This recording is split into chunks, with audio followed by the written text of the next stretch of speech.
Arafat Rahman cocoa শহীদ রাষ্ট্রপতি জিয়া রহমানের ছেলে হিসাবে এবং তিনবারের প্রধানমন্ত্রী দেশনেত্রী বেগম খালেদা জিয়ার ছেলে হিসাবে তিনি কিন্তু কোনো রাজনীতির সুবিধা নেয়নি।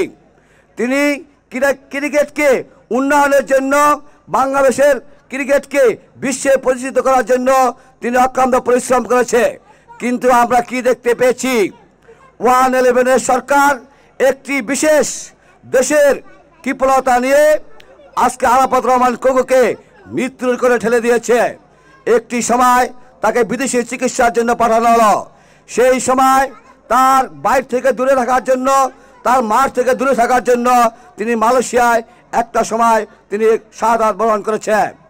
এবং আরাফাত রহমান কোকো বাংলাদেশে যখন লাশ হিসেবে আসে তখন তার মা 3বারের প্রধানমন্ত্রী বেগম খালেদা জিয়া গুলশান বাসভবনে কারারুদ্ধ ছিল। আরাফাত রহমান কোকোকে বলা হয়েছিল শেরেবাংলা নগরে দাফন করার জন্য, সেই ফ্যাসিস্ট শেখ হাসিনা সরকার তাকে দাফনের ব্যবস্থা করেনি।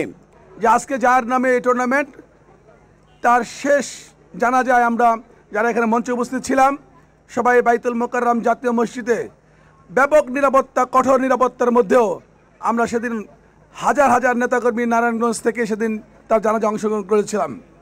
এই জন্য আল্লাহ মহান রব্বুল আলামিনের কাছে কৃতজ্ঞতা প্রকাশ করছি সেদিনের জন্য, আর দোয়া করছি আল্লাহ যেন আমাদেরকে এই জিয়া পরিবারের পাশে থাকার জন্য এবং আরাফাত রহমান কোকোকে সর্বোচ্চ মাকাম জান্নাতুল ফেরদাউস নসিব করেন। যারা এখনো পর্যন্ত দেশের নায়ক তারেক রহমানের 31 দফা কর্মসূচি পড়েন নাই, দয়া করে অনুগ্রহ করে আপনারা এই 31 দফা পড়ে নেবেন। আর যারা আমাদের মতো জাতীয়তাবাদী দলের কর্মী এখনও রয়েছেন, উচ্ছৃঙ্খলতা করার চেষ্টা করছেন, তাদেরকে বলবো আপনারা 31 দফা পড়েন।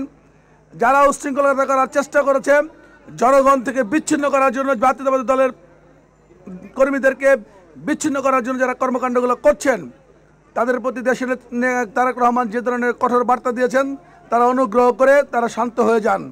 অন্যথায় আপনার ভাগ্যে আওয়ামী লীগের চেয়ে চরম অপমান অবস্থা অপেক্ষা করছে। 17 বছর আপনারা নির্যাতন সহ্য করেছেন, একটু ধৈর্য ধারণ করেন। এই 31 দফা কর্মসূচি যদি আপনারা সফল করতে পারেন, আপনার অর্থনৈতিক সংকট আর থাকবে না, বাংলাদেশের অনিয়ম শৃঙ্খলা থাকবে না। আপনারা নিশ্চিত থাকেন আমাদের দেশনায়ক তারেক রহমান যে 31 দফা দিয়েছে, একটু মনোযোগ সহকারে পড়েন।